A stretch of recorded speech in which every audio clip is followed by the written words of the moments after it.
Assalamualaikum warahmatullahi wabarakatuh. Alhamdulillah, segala puji hanya milik Allah Subhanahu wa taala atas segala curahan nikmat yang Allah berikan. Kemudian salat dan salam semoga tercurah kepada Rasulullah baginda Muhammad sallallahu alaihi wasallam. Baik, alhamdulillah UFM bersama tim sudah menuju ke perjalanan studio Riau Televisi RTV. Mudah-mudahan berjalan lancar dalam acara talkshow atau tausiah, dan nanti tentunya akan diupload kembali di beberapa media sosial, dan secara live-nya Bapak Ibu Saudara hadirin para pemirsa bisa tengok langsung di Riau Televisi jam 9.30 siap tarawih nanti bisa kita lihat. Doakan lancar, sukses, amin ya rabbal alamin. Assalamualaikum warahmatullahi wabarakatuh.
Assalamualaikum warahmatullahi wabarakatuh. Selamat malam dan sanak kami di rumah kesodonyo. Acio-acio, apa-apa, ama-ama, nenek-nenek, abang adik kesodonyo. Ayang godang pun ndak kita imbaukan golaunya. Jadi sama condo malam biasanya, tapi jadwalnya sekitar agak berubah ya, cio ya. Tapi tetap setiap malam Ahad kita mengawankan dun sanak di rumah. Mengapa, cio? Bercita-cita, request lagu cu. Tuh kalau ada yang kirim salam boleh juga. Tapi cio, Apa, spesial malam iko. Apa yang spesial tuh cu? Request lagu tuh kita ubah dengan tausiah. Karena bulan puasa ya. Yang pertama dek bulan puasa, yang kedua nampak dia cik adalah tiba lo di tengah studio awak ko Ustaz ganteng ka, Buya ganteng awak ko. Assalamualaikum Ustaz. Jadi dan sana kita akan berkenalan-kenalan dengan Buya kita ko, siapa namanya, tu di mana tingginya cik ya. Langsung ya cik. Boleh cu. Assalamualaikum Ustaz. Assalamualaikum warahmatullahi wabarakatuh. Siapa nama Ustaz kini yo? Nama lengkap Ustaz. Nama lengkap. Nama lengkap. Nama lengkap Ambo Faisal Mar'i Muhammad Siregar. Mas Siregar ya. Tapi orang Acu kah? Ya, jadi saya orang Medan, Ya. orang Acu. Acu Medannya itu. Botu ya banyak. Jadi Ustaz, Jadi memang saya orang Medan, Nah. tapi memang tidak pandai bahasa Batak. aku cuma Karena kelas 4 SD itu ayah saya sudah meninggal. Jadi nggak sempat belajar bahasa Medan atau bahasa Batak gitu kan. Jadi hanya dengar-dengar dari orang aja mungkin. Kharas bah, habis beres makan gabah. Tapi entah bahasa Batak tuh nggak tahu. bahasa Acu lah itu ngerti. Bahasa Acu insya Allah lancar sekali. Lancar ya. Kalau bahasa Acu logat Medan mulia aja ya. Contohnya Contoh kan. apa tuh, Cu? Contoh apa? Siapa nama Ustaz? Tadi kan saya bilang. Jadi panggilan dek kami tu siapa dah ya? Dia Apa ya? akrab yo cu. Siapa? Siapa yang cak dipanggil tu? Buya Faisal. Sol. UFM aja. UFM. Karena itu yang lebih dikenal di media. mungkin. Buya UFM, tapi Buya Faisal. Ya. Ya. Ustadz Faisal. Ustadz Ustadz Ma'ali. Faisal. Ustadz Faisal jauh-jauh deh cik ye. Ada mana Ustaz? Dari mana? Ambo tinggal kini di Bangkinang. Di Bangkinang. Tempatnya di Teratak Domo, Pasir Sialang. Pasir Sialang. Jadi Jadi tempat tanggal lahir di Bangkinang tanggal 3 bulan 4 1994. 9 boleh 9 ompek masih muda. Masih muda, tapi beko Fira nanya oleh kau kalau muda dah saja. Ya, ya. Ala pertanyaan. bang rumahnya kau kan. Itu dia pertanyaan buat tunggu. Tanya Oh, aja. ditunggu. Oh. Ditunggu tanya dia mana. Apa kegiatan Ustaz sekarang Ustaz? Selain mengisi tausiahnya Ya. ya. Jadi kegiatan selain mengisi tausiah, memang tausiah itu boleh dikatakan kegiatan rutin. Ya. Hampir setiap hari mengisi di masjid, di musola, Ya. di perkantoran atau di tempat-tempat yang lain. Yang diundang-undang ya Ustaz ya. Ya betul. Ada jadwal tetapnya, ada jadwal yang diundang. Jadi kegiatan selain dakwah, ya saya sebagai penyuluh agama honorer di Kabupaten Kampar. Penyuluh agama. Tepatnya di kantor urusan agama Di KUA. di Binuang. Di Binuang, Desa Ya, Binuang. Desa Binuang. Kalau ala bawang umat tanya dia cuk tadi tu pale Tak tanya dia dah. ala bawang umat. Tadi dia tak ada ngomong kan. Tak ada. Oh lah Ustaz. Alhamdulillah anak seorang, bini seorang. Bini seorang baunya Ustaz ya. Alhamdulillah. Baunya lucu ya. Iya, tu dia copek tak ya cik Fira. Ini pelamo jo. Jadi Buya awak ko nampaknya tibonya cik ya. Ya. Jadwalnya sebenarnya Padatnya cik. padat ke cik. Cuman alhamdulillah Disompek. disompatkan dinyo hadir di studio awak ko bekok memberikan tausiah. Kalau nak bertanya cik ya tentang jodoh boleh aja tanya. Umurnya segi ko Ustaz apa dia alumni kalenya. Boleh aja tanya boleh tu Ustaz. Boleh kasih dua pertanyaan kasih ke Ustaznya cik ya. Jadi langsung Ustaz tausiah leh. Atau ada pertanyaan cik leh? Atau apa judul tausiah Ustaz malam kono cik? Tanya sama Ustaz. Apa Ustaz? Kalau untuk tausiah Ah, kita pada malam hari ini ya, itu spesial tentang bulan suci Ramadan, betul tentang keutamaan amalan yang ada di dalamnya. Betul. Memang tidak Itu bisa. yang pentingnya cik. Memang tidak bisa dikupas semuanya. Ya. Ada beberapa hal karena waktu yang mungkin. Kalau untuk tausiah aja ya Ustaz ya, lah di mana paling jauh Ustaz? Tentu kan nggak tahu untuk kami kan. Ada pengalamannya cik. Di mana paling jauh Ustaz tausiah? Kalau tempat tausiah, alhamdulillah Allah izinkan menyampaikan di beberapa tempat Iya. yang sudah saya lalui bersama tim saya juga, tim dari YouTube ya, official. Apa nama Apa Ustaz? nama Ustaz? Nama YouTube saya UFM Official. UFM official. Jadi Jadi untuk di kalau sana, jadi kalau ingin menengok Tausiah. tausiah saya atau kegiatan dakwah bisa ditengok dari YouTube, dari Ya. Instagram juga. Nah, ini kalau abang pengen nengok, kakak pengen nengok, ini ada stiker. ikut stiker ya Ustaz ya. Dan tempelnya motor boleh Ustaz. Oke. UFM Boleh official. dan sana untuk subscribe-nya cuy. Jadi untuk dun sana yang nak mendongongkan kenapa Buya awak ko ceramahnya, tausiahnya, dakwahnya bisa ditengok di UFM official di YouTube dia. Jangan lupa di subscribe. Subscribe. Jadi kenapa Ustaz ikut kegiatannya bagai ada situ ya Ustaz ya? Ya ada. Sado ada di situ. Like kesodo di situ. Insyaallah lengkap. Lengkap situ. Jadi untuk Cik Fira jangan lupa di subscribe. Official. Cu tiba ya ke di awang awak. Tekan loncengnya. Tokan loncengnya. Jadi setiap ada postingan Ya. yang diupload Masuk ya, cuy, ya. akan masuk bunyi tering ya masuk ada Cik. Akan masuk ke Fira. Siapa namanya? Cik Fira. Acik Fira. Maksudnya masuk ke HP Acik Fira. Jadi kadi lo lena. Bayo bekok kok ne apa kok. Kau ni apa ni cuy? Jadi Cik, Ya cuy. nampaknya dun sanak di rumah kita di Nang Ocu Kampar tidak sabar le nak mendongong tausiah atau Spesial. santapan rohani dari Ustadz Faisal Mar'i atau UFM. Beliau dongon Cik Fira dongolkan pakai hati. Pakai hati paling dalam kau cuy. Tapi iko kursi iko kalau buat tengok memang loju komai aja nampaknya belok. Itu makanya Atau memang kamu kok jangan boleh kan. Iya itu makanya kan. Makanya kaki yang buka turun tahu ya coba. Odok komai aja kursi tahu ya. Ya Enggak dapat cawol mungkin itu tuh Tapi enggak apa kaki socik di bawah untuk Indah pandangan. gitu dulu Ustaz, petanda Ustaz. Petanda Memang apa, Cuk? uang yang ulun menikah tuh wajib kita ceramahi. Oh, deh. Oh, Agar itu. disegerakan sesudah yayo. Copek bono. Itu dia makanya kan heran ambo lah mungkin lah ratusan kursi yang mau duduk kan baru kursi Pakai kau eloknya kan kanannya. yang kau ajaib kursinya. Pandai bono ustaznya ya, cuy. Tapi cara memang itu nampak fakta malam iko. Jadi silakan Pak Suwo, kita persilakan Ustadz Faisal Mar'i memberikan ceramahnya. Kepada Ustadz dipersilakan. Baik. Assalamualaikum warahmatullahi wabarakatuh.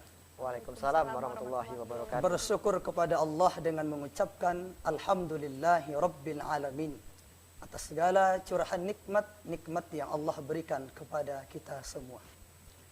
Yang mesti kita ketahui sebagai orang-orang yang beriman kepada Allah, bahwa yang menyampaikan kita ke tempat yang mulia ini, ke majlis yang sangat diinginkan oleh setiap muslim mendapatkan ilmu di dalamnya, adalah karena ada dua nikmat yang masih lengket pada diri kita. Yang pertama adalah nikmat kesehatan badan, kemudian yang kedua adalah nikmat kesehatan jiwa. Bahasa awaknya sehat jasmani, sehat rohani. Jadi dua nikmat inilah yang membuat kita bisa sampai ke tempat yang berbahagia ini. Dua nikmat ini juga yang bisa membuat kita datang ke rumah Allah, berjamaah di masjid, mendengarkan kajian. Karena banyak sekali kita tengok, Bang, Cik, ada orang diberikan Allah nikmat kesehatan badan. Fisiknya kuat, tenaganya kuat, dia bisa ke kantor, dia bisa ke pasar, bisa berjualan. Bahkan dia bisa menganyu sepeda itu. Bahasa menganyu bahasa Indonesia apa? Menggayung. Mendayung. Kalau mendayung enggak sompan dorong. Menggayuh. Tapi ada awak wong acu manganyu mengayu. Bisa diinyo manganyu sepeda sampai 1 kilo, sampai 50 kilo, sampai ke perbatasan Sumbar, sampai ke Pekanbaru, sampai ke Rantau. Tapi yang heran awak, masjid yang ada di dekat rumahnya tidak sampai 1 kilo, tidak sampai 2 kilo. Selangkah kadangnya. Bahkan selangkah kan. Jadi artinya dia tak sempat datang ke rumah Allah. Maka orang seperti ini bukan fisiknya yang sakit, tapi apa? Jiwanya, rohaninya yang sakit. Maka mungkin orang seperti ini, Bang, mungkin perlu diruqyah ini supaya keluar jin-jin setan yang ada di badannya. Ini jadi bersyukur sekali kita kepada Allah Subhanahu wa taala. Kemudian ada juga orang yang masih diberikan Allah nikmat kesehatan jiwa. Ingin sekali dia datang ke rumah Allah, ingin sekali datang ke majlis-majlis yang sangat mulia. Tapi fisiknya terganggu, dia terbaring di rumah sakit, terbaring di rumahnya, maka tidak bisa hadir. Bersyukur kita kepada Allah Subhanahu wa taala. Allah katakan dalam Quran, mungkin semua kita, hampir semua umat Islam hafal ayat ini. La in syakartum la'azidannakum wa la in kafartum inna azabi lasyadid. Dalam ayat ini ada dua kata yang sangat berpengaruh dalam hidup kita. Yang pertama adalah kata syukur. Kemudian yang kedua adalah kata kufur. Syukur itu kata ulama maknanya adalah menampakkan, memperlihatkan. Apa yang kita lihatkan adalah nikmat-nikmat yang Allah berikan. Allah baiki awak nikmat sehat badan, awak gunung datang ke masjid, apalagi awak laki-laki. Maka bagi ibu-ibu, pemirsa yang wanita yang mendengarkan ini, kalau suaminya rajin sholat di rumah, maka jangan katakan, oh suami saya soleh. Enggak, betul itu. Jadi suami ibu tu soleha itu. Jadi kalau mau lebaran besok, maka beli telekung bahasa Indonesianya bahasa awak apa? Telekung Boleh kali. Maka jangan beli satu pasang, beli 2 pasang. Kenapa? Itu menyindir suami supaya tidak sholat di rumah. Bahkan ada dalam sebuah hadis, ketika azan berkumandang, itu laki-laki banyak datang ke masjid. Menjelang iqamat banyak lagi laki-laki itu datang ke masjid. Kemudian setelah qomat banyak lagi datang laki-laki itu. Kemudian bahkan ada perempuan 1 saf 2 saf di belakang. Kalau laki-laki ini masuk semuanya maka tak muat. Maka apa kata Nabi SAW? Maka perempuan itu boleh diperintahkan sholat di rumah. Kenapa? Karena dianjurkan laki-laki itu di masjid. Itu yang mesti kita syukuri kepada Allah Subhanahu Wa Taala. Kemudian rasa syukur itu mari sama-sama kita iringkan dengan bersolawat kepada seorang manusia yang mengajarkan kepada kita bagaimana cara bertauhid yang benar kepada Allah, mengajarkan kepada kita bagaimana cara beramal soleh yang benar kepada Allah, adalah baginda Muhammad sallallahu alaihi wasallam, dengan mengucapkan Allahumma salli ala Sayyidina Muhammad wa ala ali Sayyidina Muhammad. Mudah-mudahan kita senantiasa membasahi lisan dengan berselawat kepada beliau, kita mendapatkan syafaat di yaumil akhir. Amin. Amin, amin ya rabbal alamin. Baik, para pemirsa RTV dimanapun saudara berada, mudah-mudahan kita semua dalam lindungan Allah Subhanahu wa taala. Amin. Pada kesempatan yang berbahagia ini, UFM Ustadz Faisal Mar'i akan memberikan tausiah singkat beberapa menit pencerahan pada malam hari ini kepada seluruh pemirsa yang mendengarkan, yaitu tentang keistimewaan amalan di bulan suci Ramadan. Berbicara tentang amalan-amalan di bulan Ramadan, maka banyak sekali amalan yang mesti kita lakukan. Dan alhamdulillah Allah memberikan kesempatan kepada kita untuk melakukan ibadah. Bahkan sudah sampai malam ke-13 malam ini. Luar biasa. Ada satu ibadah yang sangat besar manfaatnya bagi kita orang-orang yang beriman. Apa manfaat daripada ibadah puasa itu? Salah satu ibadah yang kita lakukan di bulan Ramadan. Yang pertama, puasa yang kita lakukan di bulan Ramadan menanamkan rasa takut kepada Allah Subhanahu wa taala. Awak, Bang, kalau puasa, ndak tolok dia awak mencitong keburukan uang dah. Ndak tolok dia awak menfitnah orang lain. Apa sebab? Awak tentu sedang berpuasa. Sedang berpuasa. Awak kalau sedang puasa, ndak muak baduto orang. Kenapa? Karena orang yang berbohong ketika berpuasa itu tidak ada puasa baginya. Kenapa demikian? Karena berbohong itu dosa besar. Jadi kalau ada orang, Ustaz, dia taruh gak baduto, Ustaz lope ni yayo dulu. Artinya apa? Bukan berarti dibolehkan, tapi berpengaruh dengan puasa. Kemudian hikmah yang kedua dari berpuasa itu apa? Membuat kita semakin takut kepada Allah, tidak melalaikan apalagi meninggalkan sholat. Sekarang banyak kita lihat saudara-saudara kita, ada yang mencari rezeki itu sampai-sampai mereka meragukan ketetapan yang Allah berikan. Gara-gara mencari rezeki yang sudah Allah tetapkan, mereka melalaikan sholat. Kalau meninggalkan itu sudah jauh itu ya. Nah, apa contohnya orang-orang yang melalaikan sholat itu? Ketika azan Isya berkumandang jam 7.30. Kapan kita sholat Isya? Jam 1 malam, jam 12 malam. Kenapa? Kalau sudah tutup kedai nasi kita, kalau sudah tutup barang harian kita, kalau sudah tutup usaha kita, baru kita sholat Isya. Orang seperti ini diragukan keimanannya kepada Allah karena mereka meragukan rezeki yang telah Allah tetapkan. Maka jangan pernah khawatir tentang rezeki. 10 gerobak cudopan di topi jalan tuh, 10 gerobak bakso. Jangan khawatir awak bakso waktu tidak laku. Karena yang menggerakkan hati orang pembeli itu Allah. Bukan tergantung lisan kita pandai berbicara. Begitu. Karena kata Nabi SAW, ingat, Allah tidak akan mewafatkan seorang manusia kecuali rezekinya itu sudah full diberikan. Kenapa demikian? Karena rezeki itu senantiasa berbanding lurus dengan ajal. Begitu. Jadi hikmah puasa itu datang sebagai tamunya orang-orang beriman di bulan Ramadan, membuat kita semakin takut kepada Allah untuk menjaga waktu sholat, kualitas sholat itu. Kemudian yang selanjutnya adalah bahwa hikmah daripada berpuasa ini yang paling penting bagi kita. Kalau sholat itu hubungannya dengan Allah Subhanahu wa taala. Lalu puasa ini tidak hanya memberikan pahala saja kepada kita. Kalau kita berharap tentang suatu amalan itu pahala, maka berniat saja kita sudah mendapatkan pahala. Tapi apa pelajaran dari puasa yang diberikan kepada kita? Apalagi kita orang-orang beriman kepada Allah. Apa pelajarannya? Menanamkan rasa peduli, menanamkan rasa sayang kepada saudara kita. Apa contohnya? Semua orang kaya di dunia ini tanpa terkecuali tidak akan pernah dia merasakan bagaimana rasanya lapar. Bagaimana rasanya haus itu tidak akan pernah tahu dia. Dari mana orang kaya itu tahu bagaimana rasanya lapar, bagaimana rasanya haus? Kecuali dengan berpuasa. Seandainya Allah tidak mensyariatkan puasa kepada orang beriman, seandainya Allah tidak mewajibkan puasa kepada kita, maka anak yatim akan terlantar, fakir miskin akan kesakitan, kelaparan, Kenapa? Karena tidak diperdulikan oleh orang kaya. Jadi memang luar biasa syariat puasa yang diwajibkan Allah di bulan Ramadan membuat kita mampu merasakan, oh begini rasanya lapar, begini rasanya haus, oh begini yang dirasakan oleh orang-orang yang di tepi jalan meminta, mengemis, mencari kara-kara segala macam. Ini yang dia rasakan. Itulah yang membuat kita lunak hati berbagi kepada orang lain. Karena kata Nabi apa? Tidak beriman seseorang kepada Allah hatta yuhibba li akhi. Sebelum dia mencintai saudaranya, ma yuhibbu li nafsi. Sebagaimana dia mencintai dirinya sendiri. Jadi itu ternyata standar kualitas keimanan kita kepada Allah. Kalau kita ingin dikatakan beriman kepada Allah, maka kita mencintai saudara kita. Ada rasa peduli.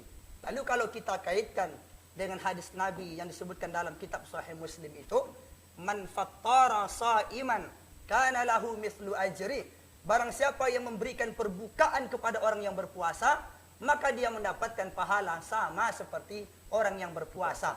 Kalau kita kaitkan hadis ini dengan apa yang terjadi pada saat sekarang ini, kenapa Nabi mengatakan sedekah infak yang paling afdal di bulan Ramadan itu salah satunya memberikan perbukaan? Ini tujuannya supaya tidak semua orang yang berpuasa itu ada jaminan baginya untuk berbuka. Kalau kita mungkin masih diberikan Allah rezeki, standar ekonomi kita. Kita berpuasa, anak yatim puasa, fakir miskin puasa, puasa kita sama.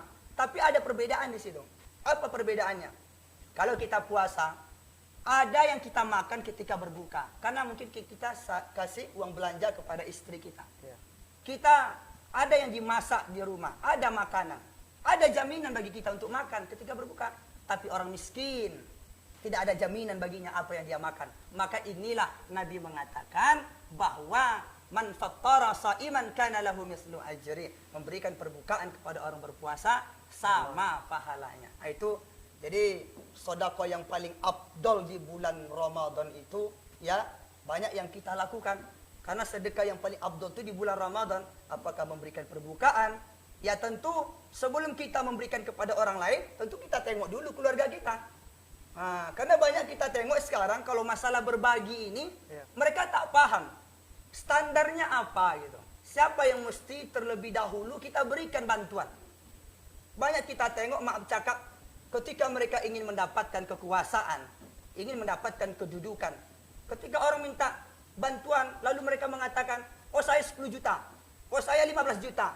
Ternyata di balik ucapannya, ternyata keluarganya, karib kerabatnya sangat terlunta-lunta, sangat membutuhkan bantuannya. Ini bertolak belakang. Jadi artinya berbagi itu boleh, tapi yang lebih penting adalah lihat dulu keluarga kita. Inilah hikmah berpuasa di bulan suci Ramadan. Maknanya puasa wajib. Jadi kita tahu bagaimana yang dirasakan oleh saudara kita. Ini yang perlu kali disampaikan buat kita semua. Para pemirsa RTV, dimanapun Anda berada, semoga dirahmati Allah Subhanahu Wa Taala. Kemudian yang terakhir adalah saya selalu melihat baik di media sosial, baik menengok langsung, itu tentang pemuda, remaja, zaman milenial sekarang ini sudah sangat berpengaruh sekali, Bang. Berpengaruh sekali. Ada mungkin mereka yang asik saja mereka main game online. Sekarang banyak mereka yang berjudi melalui HP Android. Banyak mereka yang tidak tahu lagi sopan santun kepada orang tuanya. Banyak orang tua yang mungkin orang tua itu sendiri yang memang lalai dalam mendidik anak.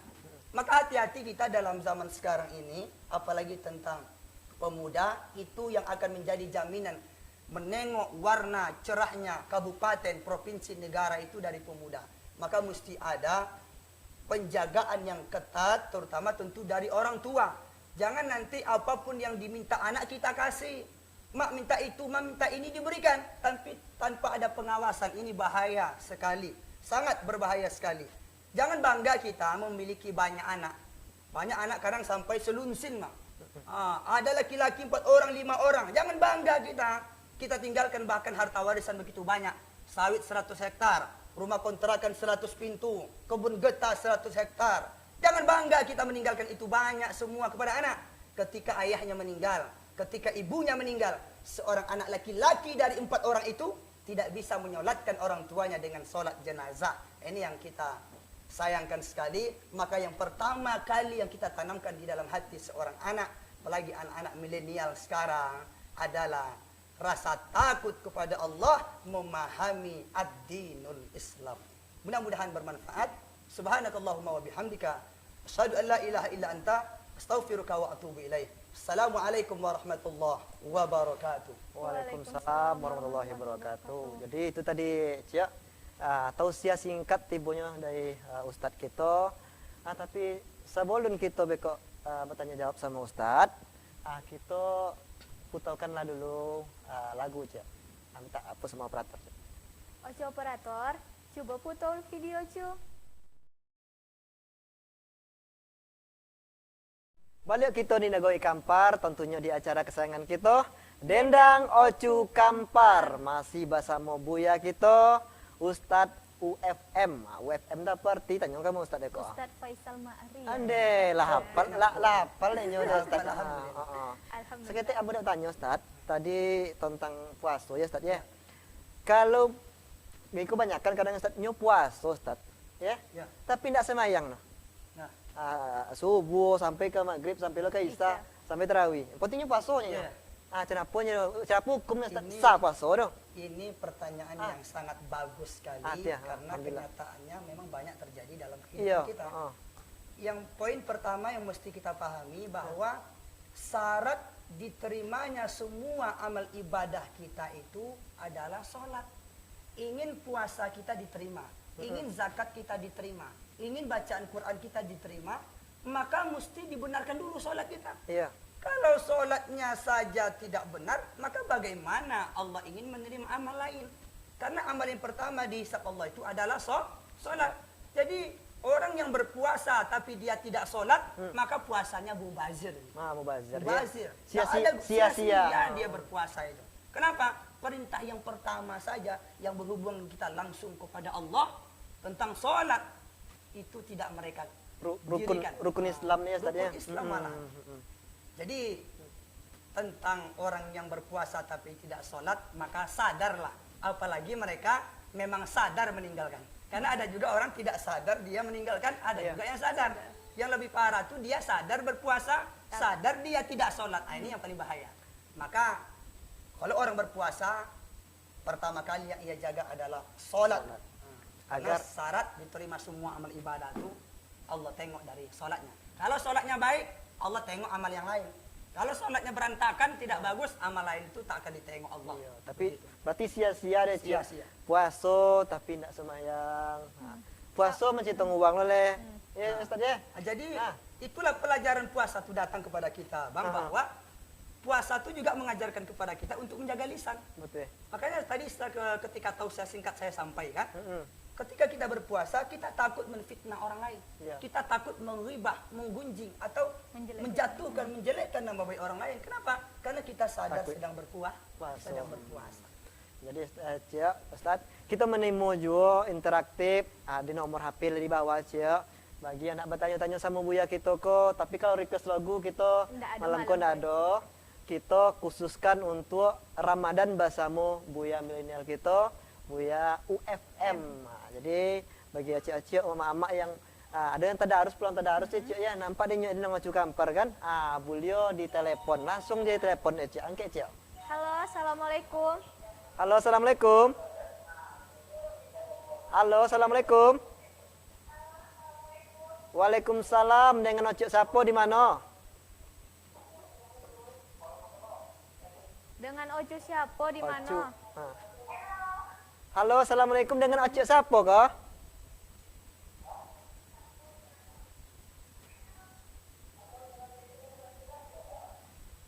Kenapa pakai apa kau Cik? Pakai streaming?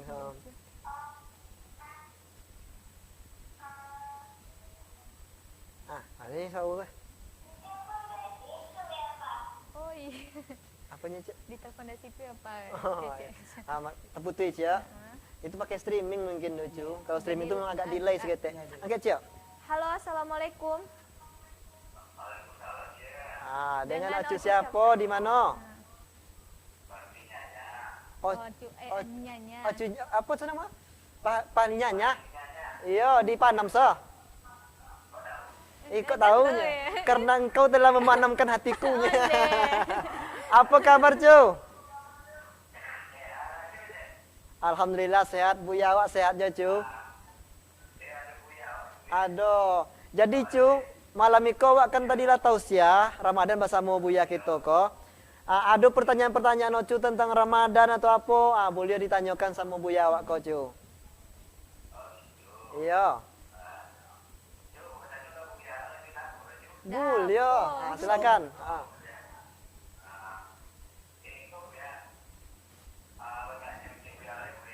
Silahkan, insyaAllah menjawab.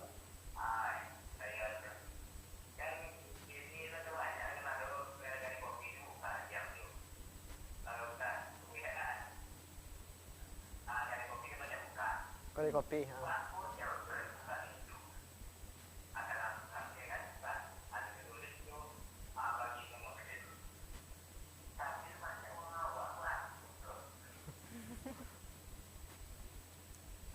Halo, ya.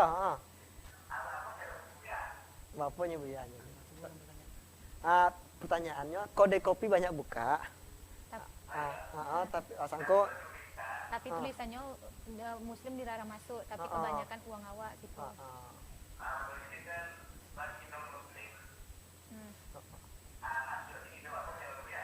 Kita simpan dulu pertanyaannya ya, Ustaz ya. Salam-salam dari Acu Nyanya kita. Untuk siapa salam-salamnya? Waalaikumsalam. Iya.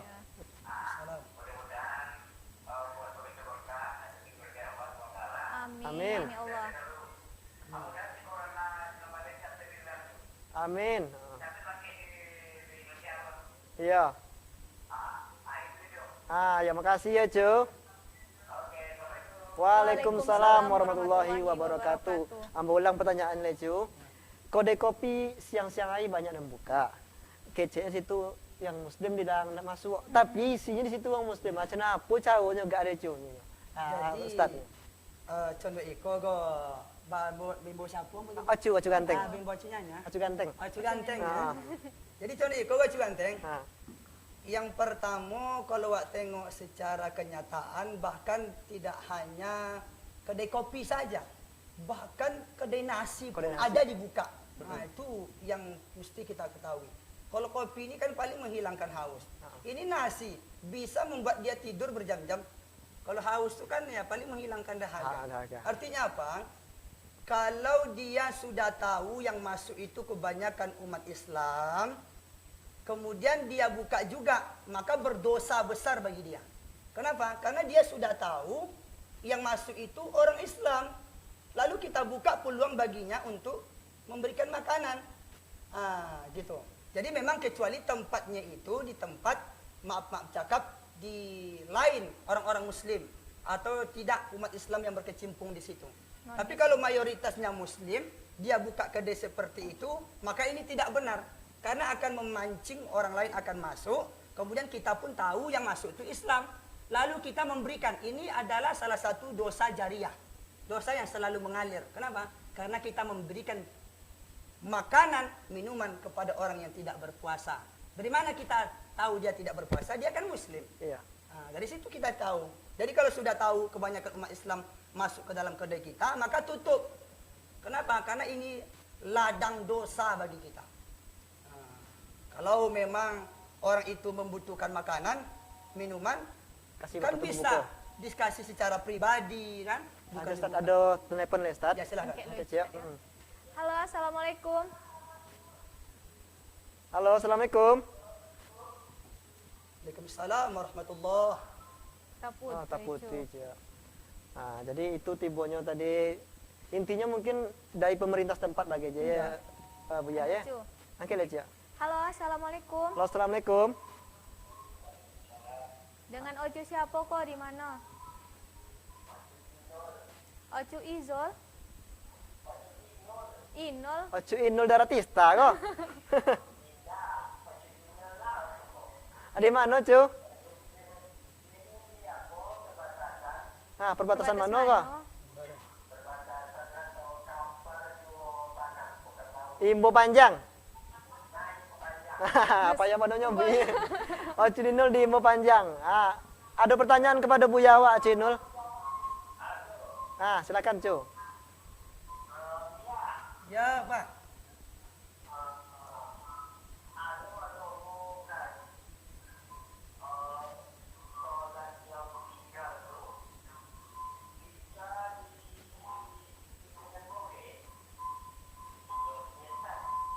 Makasihnya di kodok.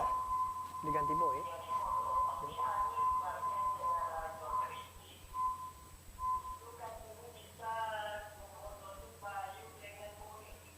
Ya.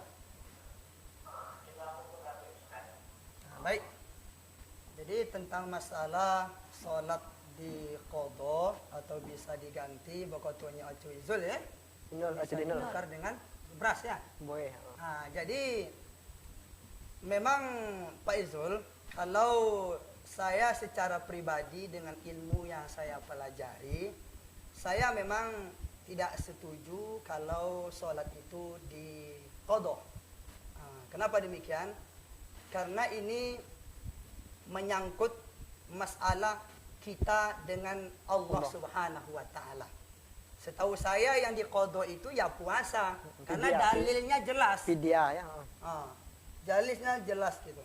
Di qadha bagi puasa yang memang tidak bisa kita lakukan dengan alasan yang syar'i, itu pun kalau alasan yang Ada alasannya. Tapi kalau sholat itu, entah ilmu saya mungkin tidak sampai ke situ ataupun memang saya hanya mendapatkan yang demikian, maka sepengetahuan saya tidak setuju kalau sholat itu di qadha gitu. Kenapa? Kalau alasan kita, banyak orang juga bertanya seperti ini, oh saya mau qadha sholat, kenapa? Alasannya lupa saya. Kan itu alasannya kebanyakan, alasan lupa. Kalau bagi saya itu bukan lupa, tapi lalai. Kalau kita betul-betul menjaga perintah Allah, maka tidak ada kata lalai di situ. Kecuali kita meninggalkan. Ya. Kalau meninggalkan itu lebih parah lagi. Apalagi sholat. Makanya Allah itu bedakan nerakanya orang yang meninggalkan sholat dengan orang yang melalaikan sholat. Tidak sama nerakanya. Kalau orang yang meninggalkan sholat, Allah campakkan mereka ke dalam neraka saqar. Dalam Quran surah Al-Mudaththir Allah sampaikan, "Ma salakakum fi saqar? Qalu lam naku minal musallin." Apa yang menyebabkan kamu sehingga masuk ke dalam neraka saqar? Maka penduduk neraka itu menjawab, "Qalu lam naku minal musallin." Dahulu ketika kami hidup di dunia, kami termasuk orang yang meninggalkan sholat. Lalu bagaimana dengan orang yang melalaikan sholat? Orang yang melalaikan sholat, Allah campakkan mereka ke dalam neraka wail. Dalam Quran surah Al-Ma'un Allah sampaikan. Mungkin kita hafal semuanya. Fawailul lil musallin alladzina hum an salatihim Sahun. celaka mereka yang sholat. Kita sudah sholat, Bang. Tapi masih Allah sebutkan celaka. Kenapa? Alladzina hum an salatihim sahun. Karena kita lalai. Lalu kalau orang yang mengqadha sholat itu apa dalilnya gitu? Dalil yang jelas itu apa gitu. Jadi kalau Abang bertanya kepada saya tentang sholat dia qadha, bagaimana pendapat saya? Kan saya katakan saya tidak setuju kalau sholat itu di qadha, karena itu adalah bentuk kecintaan kita kepada Allah Subhanahu. Ada waktu Ustaz jawab ya, Cik. Halo, assalamualaikum.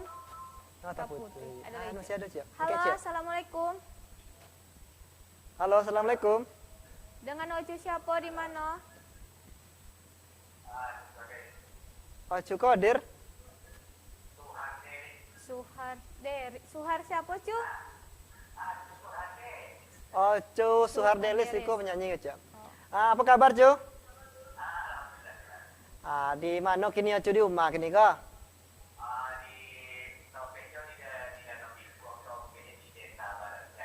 Masih berkarya deh, Cu. Kami tunggu lagu-lagu Ocu yang terbaru ya, Cu. Salam tibo dari kami, dari Denang Ocu Kampar jo, Atim dari Buya bagai. Alhamdulillah berkat doa Ocu sehat. Alhamdulillah. Assalamualaikum. Ya. Kapan-kapan Ocu main-main lah ke studio awak kan. Ini ndak ada tibonya kan ada ndak kontak Ocu kan di Facebook ya kan. Apa pertanyaan untuk Buya awak, Cu?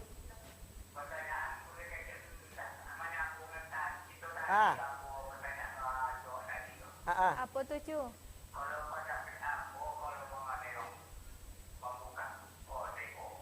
Iya.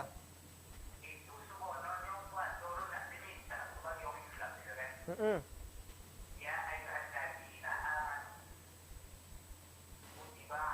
Siang. Ya. Beriman. Mm-mm.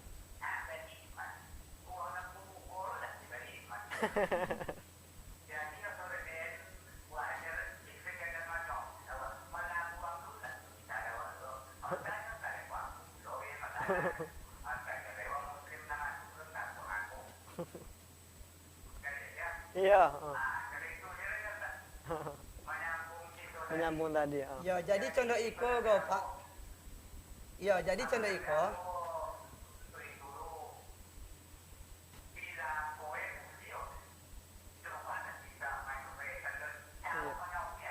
Iya. Acu Suardelis. Ada kim salam untuk warga atau apa?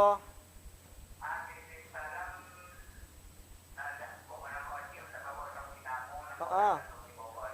Mm-mm.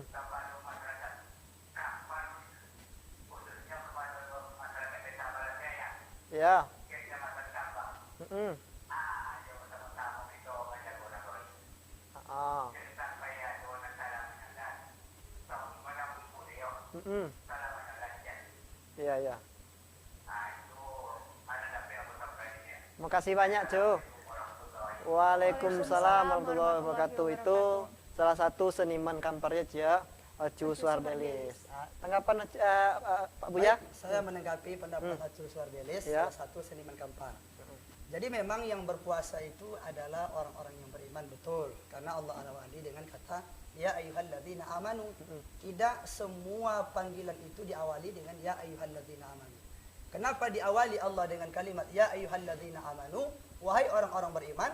Karena setelah itu ada kata perintah. Ada beberapa kata perintah dan itu wajib dilakukan. Jadi kalau masalah pertanyaan Bapak Suardelis tadi, kalau masalah kita tidak terlalu melarang itu kan sebenarnya dari pertanyaan itu kita tahu yang masuk itu orang orang Muslim. Islam. Kan seperti itu tadi ending pembicaraannya kan. Nah, kalau kita tahu orang itu orang Islam, maka jangan dibuka karena tidak boleh. Sama kita memberikan kesempatan kepada dia untuk melakukan dosa. Kecuali yang pertama, keluarganya kan ada untuk memasak. Kemudian banyak cara yang bisa kita lakukan kalau kita tidak berpuasa. Mungkin kita telepon dia, mungkin kita sampaikan kepada dia secara pribadi gitu. Jadi kalau memang dibuka kedai itu memang tidak benar sekali karena memancing orang melakukan pelanggaran perintah Tuhan gitu. Jadi memang ya kita sebagai penjual tentu tidak seperti itu. Harus membuka secara umum. Ataukah kita dengan alasan puasa itu kan orang beriman. Lalu yang membeli siapa? Orang Islam. Tahu enggak kita orang Islam itu beriman atau tidak? Enggak tahu kita. Tugas kita sebagai orang Islam memberikan pelajaran dan contoh bahwa berpuasa di siang hari Ramadan itu diwajibkan. Bukan berarti memberikan peluang kepada orang yang untuk makan. Takutnya mereka terbiasa nanti ke warung itu terus. Jadi artinya kalau ingin makan minum, ya secara pribadi lah gitu, pandai-pandai lah gitu. Tapi kalau untuk umum maka itu tidak benar. Ustadz, kita lah masuk di segmen terakhir ya, Cia. Sepatah kata lah dari Ustadz untuk pemuda kampar milenial ya tentang entah puasa, pokoknya entah peringatan atau apa atau motivasi kepada pemuda kampar. Kedepannya untuk pemuda kampar itu ya. Dan satu lagi, kalau seandainya Nio mengundang Ustadz ke mana? Gitu. Tuh Ustadz, tadi ada yang mau ditanyanya. Tadi Ustadz ada foto gayanya dua jarinya. Apa artinya tuh Ustadz? Apa tadi? Modekonnya cuy. Mode iko. Iya. Oh iya. Itu maknanya asyhadu an la ilaha illallah, yang kedua wa asyhadu anna muhammadar rasulullah. Jadi saya mohon jangan berprasangka lain. Bukan berarti banyak juga orang lakukan seperti ini. Pilkada Itu tandanya ya. pilkada atau punya istri dua enggak. Enggak. Sedangkan yang satu ini saja istri satu, istri yang pertama maksudnya. Istri yang pertama itu bukan berarti ada istri kedua enggak. Tapi yang pertama saya dapatkan itu sudah memberikan kenyamanan kepada saya. Masya Allah. Sudah memberikan hadiah terindah berupa seorang anak gadis yang bernama Absena Putri Mar'i. Nama mata Nama orang rumah Rina Triwan Sasmita. Nama Bang Ipar Purwo Santoso. Nama Bang Ipar Purwo Santoso. Silakan Ustaz diapakan tentang motivasi. Baik, tentang motivasi buat Masyarakat pemuda Kampar. Kaum muda, Kampar. para remaja, milenial khususnya Kabupaten Kampar, umumnya di Provinsi Riau. Bahwa yang mesti kita ketahui sebagai seorang pemuda atau seorang remaja adalah jangan kita sia-siakan umur, kesempatan yang Allah berikan kepada kita. Dan jangan pernah kita berprasangka saya akan bertaubat, saya akan berubah ketika tua. Karena itu tidak ada jaminan untuk hidup bagi kita, jangankan untuk tua. 1 detik ke depan saja tidak ada jaminan. Itu paling poin penting yang pertama yang mesti dipahami oleh seorang pemuda, bahwa jangan berprasangka, jangan berharap nanti saya bertaubatnya, berubahnya ketika tua. Itu yang pertama. Kemudian pelajaran hikmah untuk para pemuda, remaja, terutama bagi hamba yang dhaif, yang banyak dosa ini, juga mendapatkan nasihat pelajaran dari guru-guru saya juga. Kita sebagai seorang pemuda, berikanlah sesuatu yang berwarna di daerah kita. Jangan sampai menjadi sampah masyarakat. Kadang-kadang ada juga, oh anak si anu tertangkap narkoba. Oh besok lagi. Bulan depan, oh anak si anu tertangkap mencuri. Anak itu terus, orang kampung itu terus. Itu tidak benar, itu malu kita. Jadi enak telinga kita mendengar, oh luar biasa. Anak si anu itu pandai ceramah, anak si anu itu pandai imam, anak si anu itu hafal Quran. Enak telinga mendengarkan. Apalagi anak yang disebutkan orang itu anak kita. Itu sangat berbahagia sekali kita. Maka bagi para pemuda, para remaja, jangan terlena dengan ilmu teknologi yang dinamakan dengan HP Android. HP Android ini sangat besar pengaruhnya dalam hidup kita. Contohnya saja, dia tidak hanya mempengaruhi anak-anak, dia tidak hanya mempengaruhi bapak-bapak, juga mempengaruhi ibu-ibu. Saya berikan contohnya langsung, karena ini sangat bermanfaat sekali ini, Bang. Ada teman saya itu di Bangkinang, kelas 2 SD, entah kelas 3 SD itu, Bang. Kena penyakit mata dia, dibawa ke salah satu rumah sakit. Setelah konsultasi dokter dengan orang tuanya, ternyata orang tuanya sering memberikan HP. Asal nangis anaknya kasih HP. Asal nangis anaknya kasih HP. Akhirnya kita menganiaya dia sebenarnya. Kalau mata sudah kena, maka berpengaruh kepada otak. Itu untuk anak-anak. Lalu bagaimana dengan orang tua yang dinamakan dengan suami? Maka kita sebagai suami, kalau memberikan HP kepada istri kita, syarat pertama wajib tahu kata sandi HP itu. Kita khawatir mungkin istri kita selingkuh, mungkin masuk mas-mas yang lain itu ke dalam HP kita, atau acu-acu yang lain ya. Maklumlah zaman sekarang banyak yang nakal sekarang. Kadang masuk orang cuma menyapa, dikiranya mencubit, dicubit balik Bang. Jadi itu khawatir kita. Itu bagi bapak-bapak. Kalau ibu-ibu bagaimana? Saya pernah berceramah di suatu tempat. Diundang saya ba'da asar. Tidak boleh disebutkan tempat karena ini aib ini. Ketika saya datang di tempat pengajian ibu-ibu itu, maka sebagian ibu itu baca surah Yasin. Ada satu ibu ini ditutupnya HP-nya dengan sarung telekungnya, talakung masalah. Ditutui di talakung HP kok dengan bungki talakung tas. Ngapain ibu itu? Ternyata dia maaf cakap main game online, main tembak. Bayangkan, itu ibu-ibu Yasin.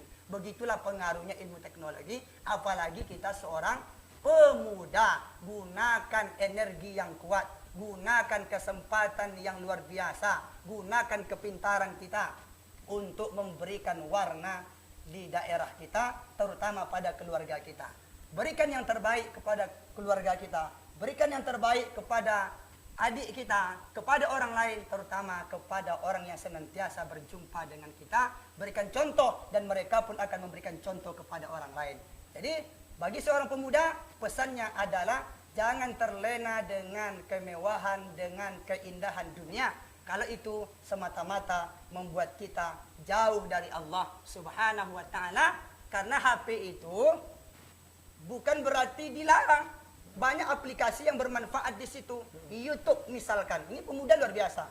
Tidak sempat kita datang ke majelis taklim, Buka YouTube, tengok ceramah siapa yang kita lihat. Ada ceramah Ustadz Abdul Somad, ada ceramah Ustadz Adi Hidayat, ada ceramah Ustadz, banyak sekali guru-guru kita. Maka itu dipergunakan, jangan disalahgunakan aplikasi itu. Apalagi aplikasi yang di dalamnya ada bernuansa yang mungkin judi atau melalaikan. Ya begitu saja. Jadi cenotu